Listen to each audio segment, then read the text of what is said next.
My name is Brian Rothwell. I'm the Economic Development Coordinator for Fluvanna County. If you ever have any questions about the county or want to come visit us, I'm more than happy to talk about it. I grew up in the county, so I'm very proud of Fluvanna.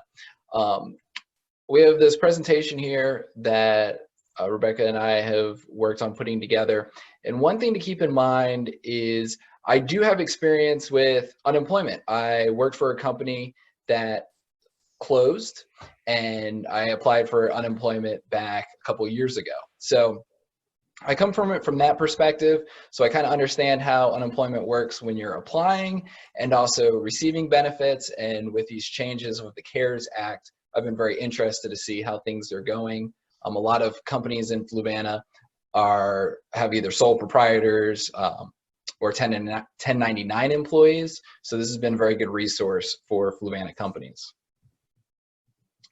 So what we're going to talk about is the changes that have happened in unemployment through the CARES Act, the Federal Pandemic Unemployment Compensation, also known as FPUC, and then the Pandemic Unemployment Assistance, which is PUA.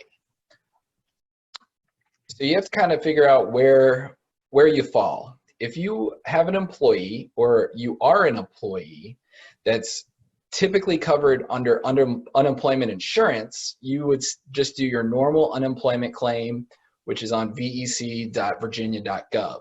That will make you eligible for the maximum UI benefit of $378 per week. FPUC will add an additional $600 on that. If you're self-employed, that would be a sole proprietor, contractor, clergy, you're a nonprofit or a gig worker, and you previously weren't covered by UI, traditional UI, you're going to apply for PUA. And we'll break that down. So first we're going to talk about the traditional worker. The traditional worker, if you earn at least $1 of unemployment insurance, you'll get FPUC, so you'll get an additional $600. So you'd get $601. So maximum benefit with FPUC will be $978 per week. The eligibility will bring from mid-March to end of July. You are eligible for unemployment your first day after your last day of work. And you're encouraged to apply your first day after your last day. You'll file through the VEC website, or you can also call. It is recommended that you go through the website just because of so many people applying for unemployment. And this is one thing we're trying to get some clarification on. If an employer calls you back to work and the employee refuses, your benefit may be lost. And we're saying may because we're trying to get a clarification if it will or if the federal regulations changing would keep it covered. Now, let's say you're a non-traditional applicant, so you wouldn't qualify for UI. What you need to do is you still apply for UI and you get denied. Once you're denied, you then will go to the PUA and you'll apply on that application. This is for the non-traditional, your contractors, your business owners that are not covered by traditional unemployment insurance. You will need documentation, your proof of lost income from tax documents, and you'll apply on the VEC website. Again, you have to apply for traditional UI and be denied. The questions will not make sense in your case. That is okay. Answer them as best you can. Also, VEC has recommended answering them as if you are someone else's employee. They will go through the clarification. They will go through your application. You can put in comment fields all the way through. I'm a sole proprietor, I'm a 1099, I'm a gig worker, whatever that might be.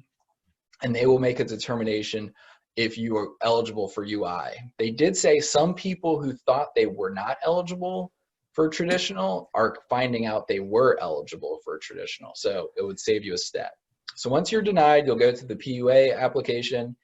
They'll determine a loss of income, and you would also be eligible for the FPUC, that additional $600 per week. Again, that's on vec.virginia.gov. If you get $1 of unemployment, you still will get the FPUC, this additional $600. So you're claim would be for your payout would be 601, and eligibility is the same. It'll be from mid-March to end of July. And one thing that's nice about VEC is they're very good about retroactively paying you for your lost income. So they're very, in my experience, when I have filed, they're very good about giving me back to my first day after my last day of work. Just know that VEC will process your PUA application. Also, they're going to retain your banking information. It is recommended that you put in banking information so it's a direct deposit. Otherwise, they'll send you a debit card, and it's more confusing trying to use the debit card of your claim. And the initial payment of PUA benefits in approximately 2 weeks following the acceptance of your PUA application. So there is some time loss, but again, you should file your first day after your last day of work.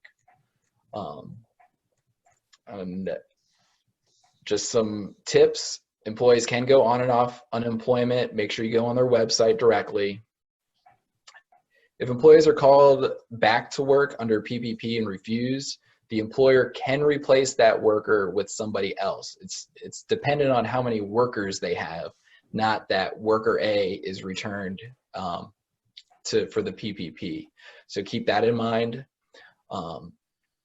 And if you attempt to rehire an employee for a different job, they're not required to take a different position. And always keep in mind during this time, keep your employees' safety at the forefront of your rehiring plan as we go through health and also the other federal programs that are available for workers being sick or coverage through FMLA. And then just here's some information about potential problems you might have, especially with federal government, military, or other states. And here's the information for filing for that.